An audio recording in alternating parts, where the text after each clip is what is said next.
Connecting with your audience can be one of the most powerful things you can do to grow your page.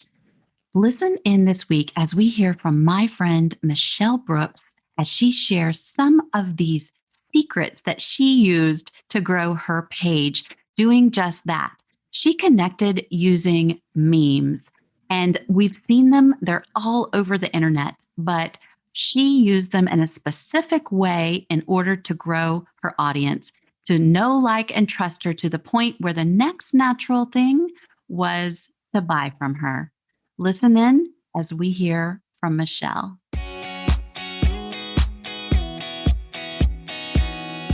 Hey, my friend, it's Melanie Ferguson, your host of Creatives on Fire, the podcast where I hope to inspire you to create a profitable six-figure following online. So turn it up and listen in to amazing stories of success, along with behind-the-scenes secrets and valuable tips from, you guessed it, Creatives on Fire. All right. We have another craftathon coming up right around the corner. If you are not familiar with the craftathon, it is an amazing 48-hour adventure for your online business. So it is where we gather 54 expert crafters to present projects online to the public. This is hands down one of the fastest ways to grow your audience to a six-figure following. And you do not want to miss out on the next one. It is going to be Saturday and Sunday, June 5th through 6th, 2021. I encourage you to check out all things Craftathon at craftathonpresenter.com. And I'm excited to see what this does for your business. Join us on the inside. I'll see you there. Welcome back to the podcast. This week, I have such the honor of inviting my friend, Michelle Brooks from the blog My Designs in the Chaos, to share her journey, a little bit about how she grew to a six-figure following. So Michelle, I'd love for you to tell the listeners a little bit about yourself. Hello. Well, thank you so much for having me here today. My name's Michelle, and I blog over at My Designs in the Chaos, where it's our goal to develop, encourage, and grow crafting talents and confidence. And so I'm super excited to be here and get to chat with you today. Thank you so much for having me. I love that logo. That's amazing. Thank you. Well, let's dive right into our topic at hand about the six-figure following. So what was your journey like? What worked best for you as you were growing? Oh, goodness. It's a little bit of everything, right? Whenever we're growing, I think so much of it is experimentation, and you have to figure out what works for you, not only for you, but also your audience. What are they drawn to? What do they like? And you kind of like are throwing spaghetti at the wall until you find something that really like hits home and sticks. And so for me, the thing that really hit home and really stuck was live video. And so live video was a way that I was able to really connect with my people. And they were able to see it's real life. It's not perfect. That's okay. And it's okay to be who you really are. We are not all Pinterest images online, and that's okay. So I would say for me, the biggest thing was I tried a whole bunch of different things. And when I got to live video, I realized, you know what? They love this. They love that it's real, that sometimes it, is not going to be perfect. Sometimes you make a whoops because it's more relatable then. And so I think, and especially in today's world, people want real. They want things that are relatable, that they can connect to. And so for me, live video is what really did it. I love that. What point were you in your journey? When did you discover that live video was where it was at for you? It's kind of a combination of things. So I was pretty small when I started doing live videos. I mean, my page was maybe around 1,000 people or so. And I decided, you know what? I'd heard all the things online. Oh, you've got to post this and do this and try this. And so I started being very consistent with lives and doing at least one live a week. And with those lives, I would request user engagement. Like, hey, if you learned something from today's live, make sure that you let somebody else know what you learned and kind of encourage that community feel on each one of them. And then I also created, like my intro here, I just gave to you a clear message of, hey, every single time that we get together, we're going to have this message, and that's going to be the goal of us hanging out together.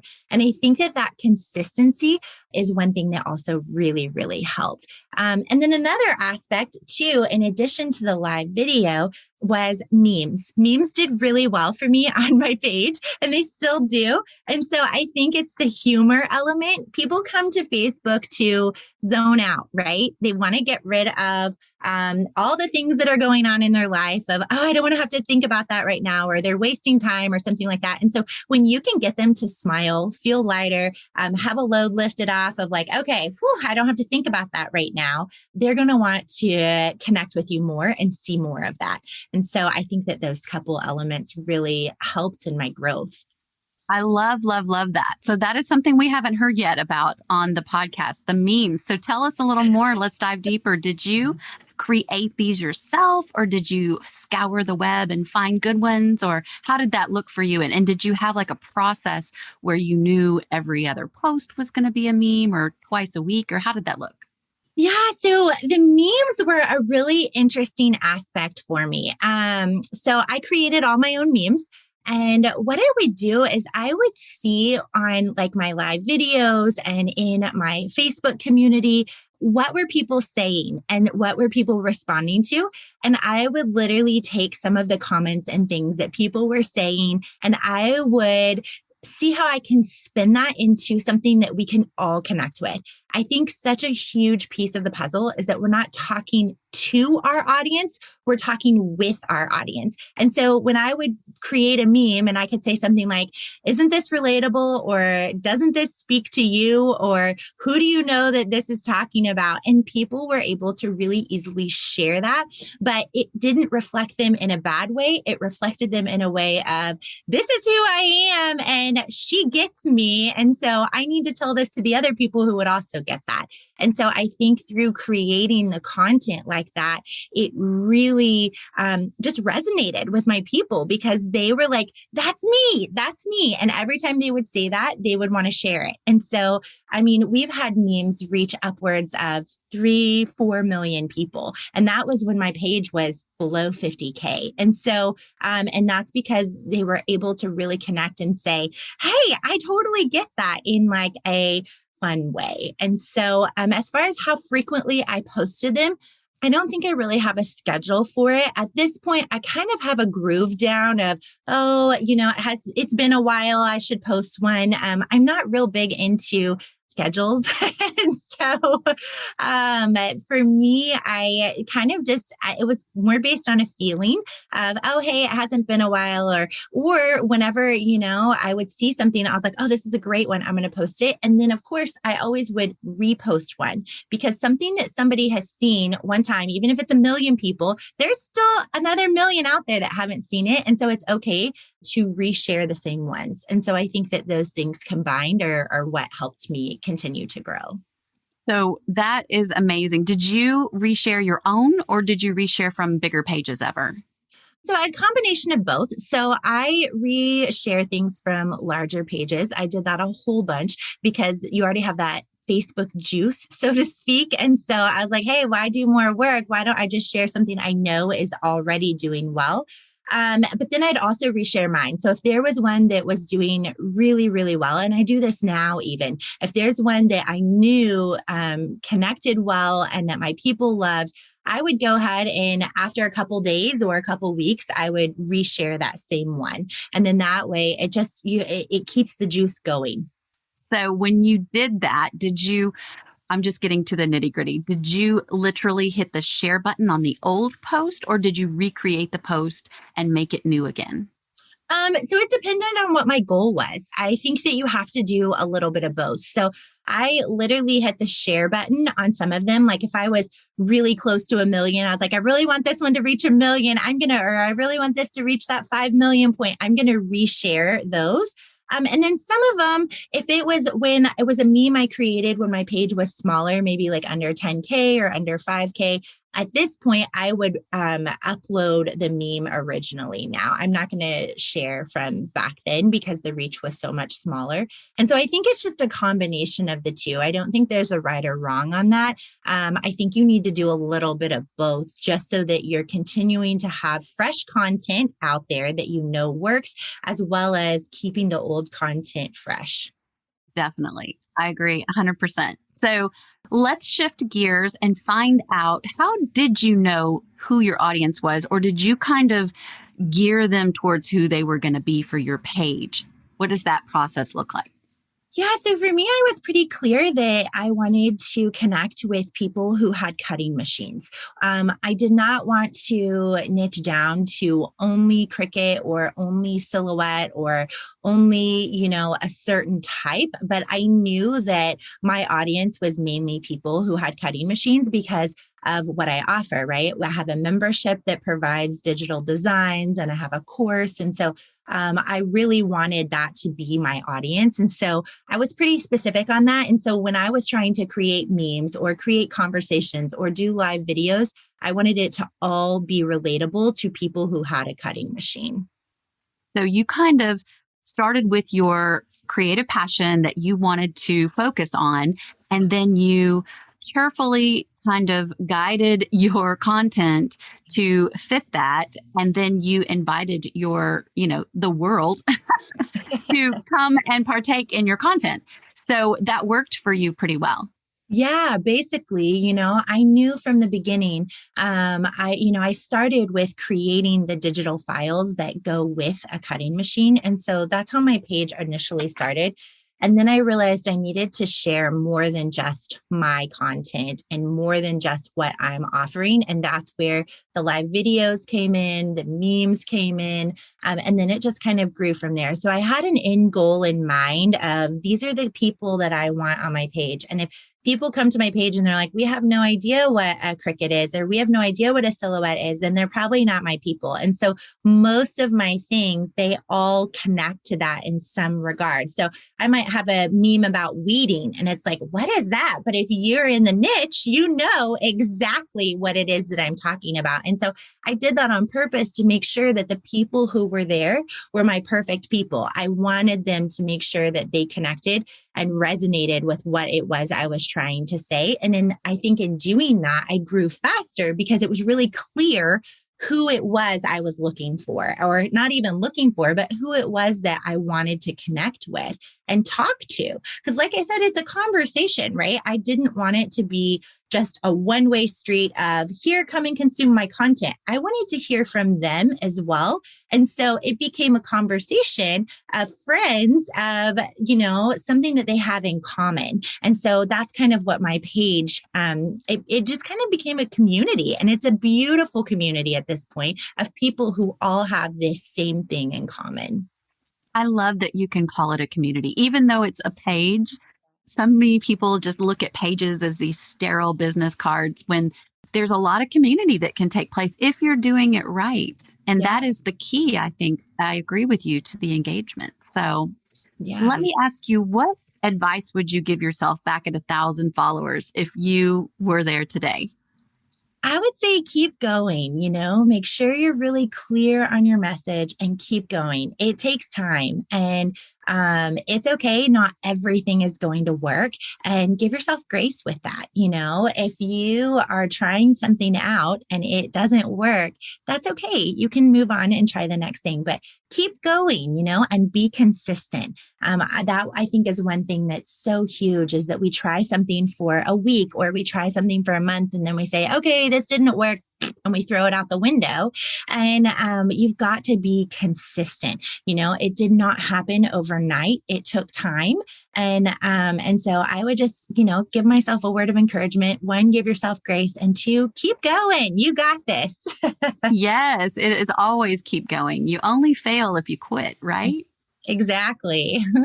So when you were having hard times, like it was tough and you had to be consistent and you knew that was the key, did you have anything specific that motivated you, or how did you just keep going? Did you have a big why, like they say? I think so. Kind of my story is kind of interesting. So my business started when my youngest was born. And my goal was by the time he starts kindergarten, I don't want to have to go back into the classroom. I was a teacher and my husband's a teacher. I come from a family of teachers. And so that was my goal. And so I started with physical products and I was so stressed out and overwhelmed because I couldn't keep up. I decided to move to the digital world, which is where designing files for cutting machines came from.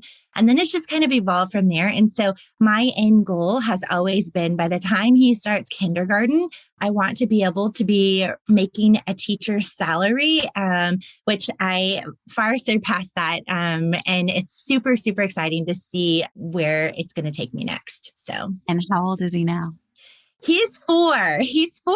So my business is officially 4 years old this month, actually. And so, yeah, he's 4. He'll be 5 in November. So I reached that goal a little bit early, which is super, super exciting. But I couldn't have done it without my Facebook page. That was definitely the catalyst in order to create the, community and the membership and my course and the blog, like all the things. It all started with the foundation of that Facebook page that I experimented with and was able to kind of find out what works for my people.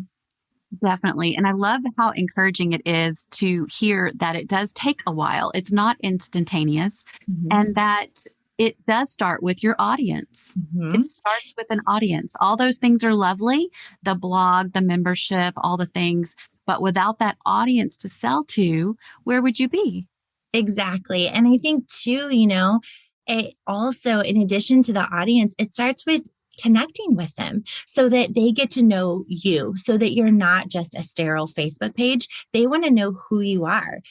Who is this person? So by the time you're ready to offer a membership, or by the time you're ready to offer a course, or by the time you want to send them to your blog, they know you, they like you, they trust you, they're confident in what you've got to offer. And so it's almost like they're asking for it before you're even having to promote it. And it all comes back to that community feel of, it's not just a one-way street. It's been a conversation throughout the past 4 years. And so it's like, hey, how's it going? When I get on a live, you're connecting with people. These are friends that you have. And so it's so much deeper than just a post, I love that. It is like the very next natural thing for them is to want whatever it is you have to offer.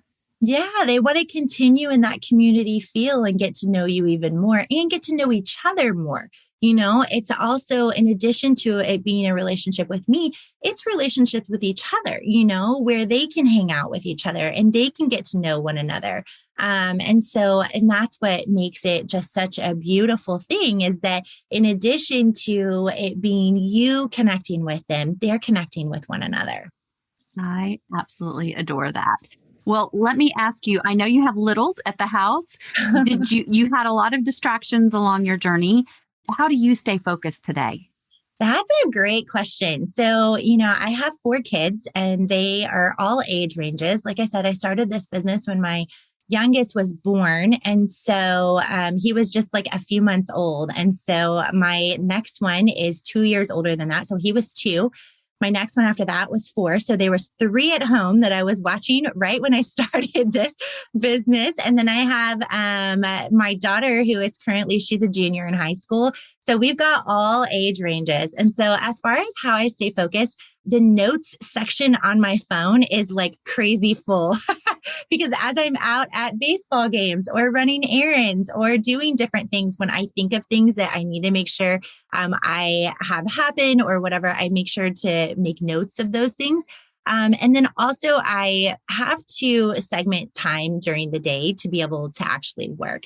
That's been a huge transition. It is a job, even though it's a really fun job, I have to treat it like a job. And if I don't do that, it's not going to get the love and support that it needs in order to flourish. And so that's kind of the two ways that I'm able to balance that out. Fabulous. And you do balance it out. You've done an amazing job. Where can we find you online, Michelle? Great. So my designs in thechaos.com. And from there, you can see all of the information about our membership and our course. And we've got tons of free SVG files. So if you've got a silhouette or Cricut, we are the place to be for you. I love that. Love that. Well, I appreciate you so much for coming on and sharing all of your wisdom and gold nuggets for us. It was amazing. Thank you. Absolutely. Well, thank you so much for having me. It's building community is such a fun part of what we get to do every single day. And so thank you for letting me come on and share. And please don't hesitate to reach out if y'all have any questions. Definitely. Michelle's amazing. Thank you. Thank you. Thank you so much, my friend, for listening to the podcast. I'm blessed every single time you come back and listen to an episode. It's especially amazing when you share it with others on social media. So be sure to follow Creatives on Fire online. Listen, if you have not already done so, I want you to go ahead and download the 5 ideas I personally used to explode my online audience growth to a 6-figure following. You can find that at creativesonfirepodcast.com. I appreciate you, and until next time, stay inspired.